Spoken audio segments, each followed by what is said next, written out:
God who brings new life to birth in me. My spirit soars on the wings of my Lord. Ako po si Flor Tamayo from La Maria. So, neighbor po namin si Lando at saka si Racel. Kanina lang po, nagkwento sa akin si Lando dahil I asked him what really happened. May struggle ba? Kasi parang yun yung parang painful sa mga naiiwan. Katulad ng sinabi ni Brother Lando, walang ganon. Yung talagang soul ni Tatay Remigio, probably nakasama na siya ni Lord, wala nang pain, wala nang sakit. Alam niyo po, medyo mahirap kasi yung mawala ng minamahal sa buhay. Oh, sorry. Pagka may umaupo, yung mga magkakamag-anak po, sila na po yung nag-aasikaso. Pag nawala po tayo, yung mga pag-aari po natin, naiwan natin. Kung ano man po yung naipon natin dito sa lupa, yun po yung hindi naman natin nadadala sa afterlife. Sa madalit salita po, yung ating pong maiiwan dito, yung pagmamahal lang. Kung ano po yung na-accumulate natin dito sa lupa, hindi naman natin siya madadala. Pero yung binigay po natin sa ibang tao na pagmamahal at pag-aasikaso, Lahat daw po kayo. yun po yung ating dadalhin sa kabilang buhay. Sa bawat pangangailangan ni tatay, sa pagkakasakit ni tatay, kahit natahimik lang kami, hindi namin din napapadama sa kuya namin. Ngayon gusto ko samantalin pagkakataon na maraming salamat sa kuya ko. Kasi siya yung naging provider ng pamilya. Makwento si tatay, marami siyang kwento, yung mga journey niya, yung mga pinagdaanan niya, na ilan doon ay ayaw niya na maulit para sa amin. Kaya hanggang sa kahuli-hulihang panahon niya, hindi yung sarili niya yung inisip niya. Kami pa rin, nag-aalala siya, paano kami pag naiwan niya. So, yun yung siguro, mas naiintindihan namin kasi mga magulang na rin kami. Masakit po, no, nung mga unang oras na nawala siya dahil nabutan pa namin siya, talagang mainit pa. Halos ayaw kong ibigay. No? Kahit na siya ay 83, nahihirapan, may sakit. Masakit pa rin i-let go. No? Kasi ang lola ko ay nabuhay ng 98. At yun ang pinabubura ko dun sa tatay ko. Sabi ko, tay, di ba si nanay nabuhay ng 98? Kaya niyan. Masaya po ako kasi ang tatay ko po, alam ko nasa langit na, hindi na kailangan ipanalangin, kundi kami po yung panalangin nyo, yung magkakapatid na buhay. Kasi ang tatay ko po, madalas po kami nagkakausap niya, no? At nung huling gabi ng pagbabantay ko sa kanya sa ospital, hindi ko malaman bakit hindi ako mapakali yung gabi na yun. Ayokong gawin sa kanya na magbigay ng pasasalamat, pero yung tawad, matagal na ako nakahingi sa kanya ng tawad. Sa mga pagkukulang ko sa kanya, magmula ng bata ako. Ang nasabi ko sa kanya nung Thursday night na bago kami lumabas ng Friday, sabi ko, tay, salamat. Di ba, hindi naman tayo talaga taga rito. Umuoo siya. Sabi ko, di ba tay, hindi naman tayo bigo, hindi tayo pwede sa mundo. Sabi ko, kasi di ba, ang true success, kapag alam mo na ang pangalan mo nakasulat ng saklat ng buhay, umuoo siya. Nung nagpadala si Cheche sa kanya, ng isang preacher, ayaw niya makinig. At ang sinabi niya, ang alam ko, yung sinabi ni Jesus, sabi niya na ako ang daan, ang katotohanan at ang buhay, wala makapupunta sa Ama, kundi sa pamamagitan ko. So masaya ako kasi alam niya, no, na kung saan siya pupunta dahil may pananampalataya siya. Although hindi siya nagsisimba, wala siyang church, alam niya yung Word of God. Ang isa pang verse na alam niya, yung Acts 4:12, no?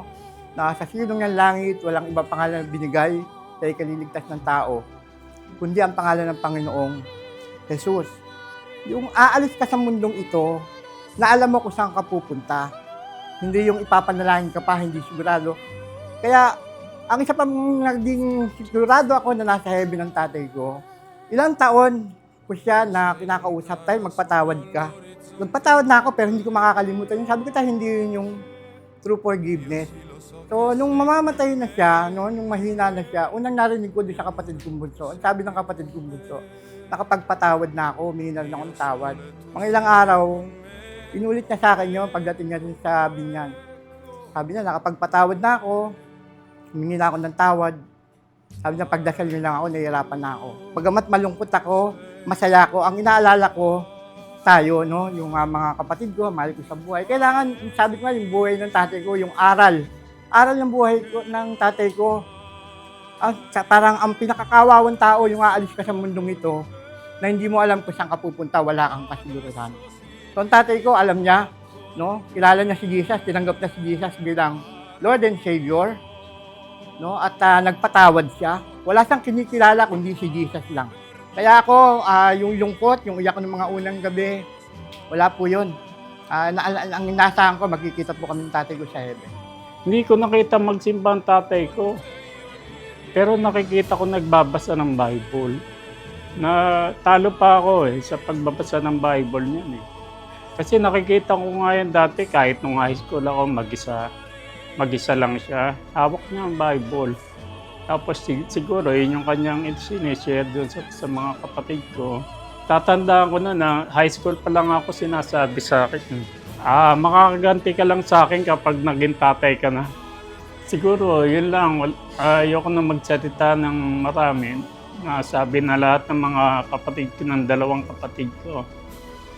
Maraming salamat na lang sa inyong lahat na nandito ngayon. Kayo ang nagpalakas ng aming loob. Hindi namin makakalimutan yung ganitong sandali habang buhay.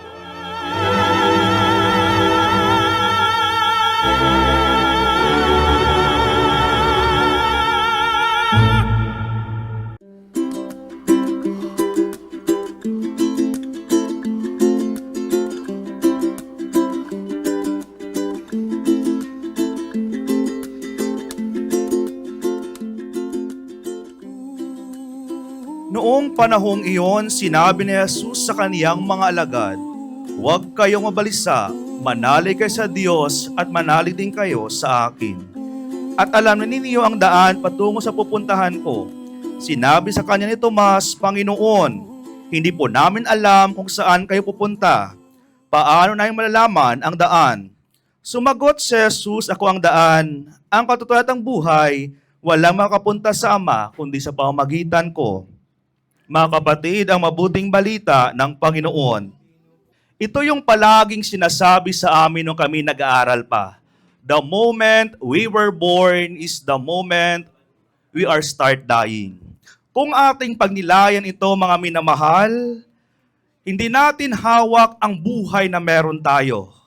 Ang buhay na meron tayo ay ibinigay ng Diyos, ipinagkatiwala upang tayo patuloy na maglingkod sa Kanya. Dahil sa pagmamahal, binigyan ng buhay ng Panginoon ang inyong tatay, ang inyong kaanak, si tatay. Binigyan siya yung tinatawag aklat ng buhay, an empty book na kung saan ipinagkatiwala sa Kanya ng Panginoon noong November 21, 1940. Dito ipinagkatiwala ng Diyos ang aklat ng buhay ni tatay para sa kanya. Siya mismo ang sumulat ng kanyang kwento, siya mismo ang gumuhit ng kanyang destiny, at siya mismo ang nagkulay ng kanyang buhay.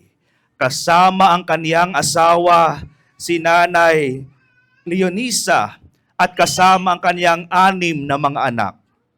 Kayo ang bunga ng pagmamahal ng Diyos sa kanila bilang mag-asawa. Bawat isa sa inyo dito merong kwento kung paano ninyo nakilala ang taong ito. Pero October 6, 2024, natapos na ang kwento ng kanyang buhay. Ang aklat ng buhay na meron siya ay ibabalik na sa Panginoon na pinagmulan niya at the age of 83. Dalawang bagay sa buhay ng tao ang pinakamahirap. Ayaw natin yung taong i-let go dahil mahal natin siya. Nahihirapan tayong mag-move on dahil hinahanap-hanap natin ang kanyang presensya, ang kanyang sarili. Pero letting go, ibig sabihin, tayong lahat ay capable na ibalik siya sa pinagmulan niya ang Panginoon. Pasalamat kayo at pasalamatan ninyo ang taong ito dahil siya ang naging tatay ninyo, naging lolo ninyo. Siya ay nag-iisa, unique na tao. Iyan ang pasalamatan ninyo sa Panginoon at umasa tayo balang araw, siya ay makasama natin doon sa kabilang buhay na merong pag-asa at pagmamahal ng Diyos. Amen. Somewhere over the rainbow, way up high, and the dreams that you dream of once in a lullaby.